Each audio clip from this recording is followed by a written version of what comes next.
You're watching France 24. It's now time for an international press review, our flick through the world's newspapers this morning. For that, I'm joined here in studio by Elena Casas Montañez. Good morning to you, Elena.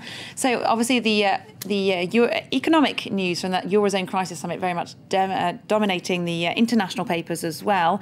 A 50% haircut on bank debts for Greece. Are the Greek papers happy about that? Well, you'd think they might be, Catherine, but no.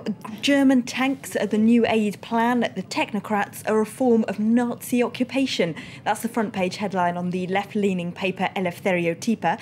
They're, of course, talking about the announcement that financial bureaucrats from the EU are going to be in Greece from now on, more or less permanently, surveilling that Greece follows the rules that it's meant to be putting in place. Of course, for the Greeks, this is incredibly controversial. It's not the first time Greek papers have compared the Germans telling them what to do about the economy to the Nazi occupation, but nevertheless, it's pretty strong language. Images, strong language there, yeah. Yes, the Cathy Marini, which is the more right-leaning paper, isn't quite so strong, but they do say that in signing up to this deal, their government has lost all legitimacy. They say it's the end of a democratic era that began with the end of their military dictatorship in 1974, and now whatever government comes next in Greece is just going to do what the EU Troika tells them to. So they say that when democracy is restored next in Greece, that could be years down the line, and it will be under a very different form. That's a very interesting reaction there coming out of Greece, very different. We see the European leaders hailing the deal, but not the case there. Now, the French papers had a lot to say about the idea of fiscal union around Europe. That's not gone down very well, has it, in the Wall Street Journal? The fiscal union delusion is the headline of their editorial. They've got a cartoon there where we see all the European Union leaders looking across the Atlantic with big telescopes, obviously trying to copy the way that the US fiscal and monetary union between states works. But the Wall Street Journal says that's not actually the lesson they should be taking.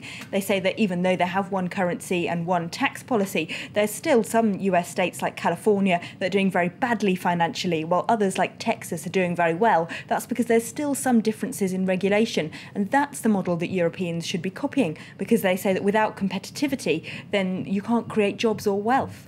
OK, let's look at the big economy at the heart of the Eurozone, Germany. How are the German press reacting to this?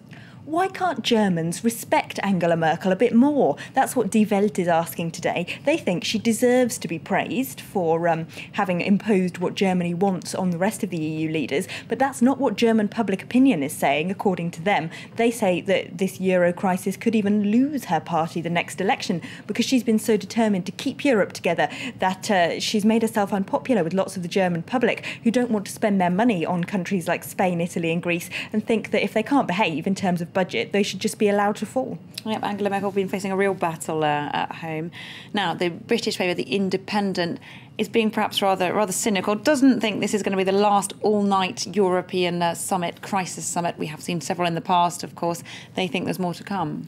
Europe is still living on borrowed time. That's their headline. They say whatever was decided last night will only put off the next crisis summit by a few weeks at best. Inside, they're having more of a look at Italy. Let's have a look at their cartoon where you can see the Eurozone leaders balancing on the edge of a cliff in a bus. And they've got Silvio Berlusconi on the end who's trying to chop off the edge of the bus with a saw. They basically say that because he still can't come up with a concrete enough budget plan to make Brussels pleased, eventually he's going to be responsible for splitting up the Eurozone. Yeah, well, the austerity measures he's managed to pass are already pretty controversial, aren't they? Yes, of course, they sparked a punch-up in the Italian parliament yesterday. So we've got some quite surprising pictures of that in The Independent. And if we look at the Italian paper, La Repubblica, they actually say that the deal that was finally sorted out between Berlusconi and his ally and now sort of rival Umberto Bossi might have a little bit more to it than we've realised. They say, this is exclusive to them, so it's not confirmed, but they say he's promised to step down next January and call a fresh election, which might be good news for the xenophobic Liga Nord. Very interesting indeed. Thanks very much indeed, Elena Casas Montañez there with our international press review. Do stay tuned to France 24, the latest international news coming up very soon.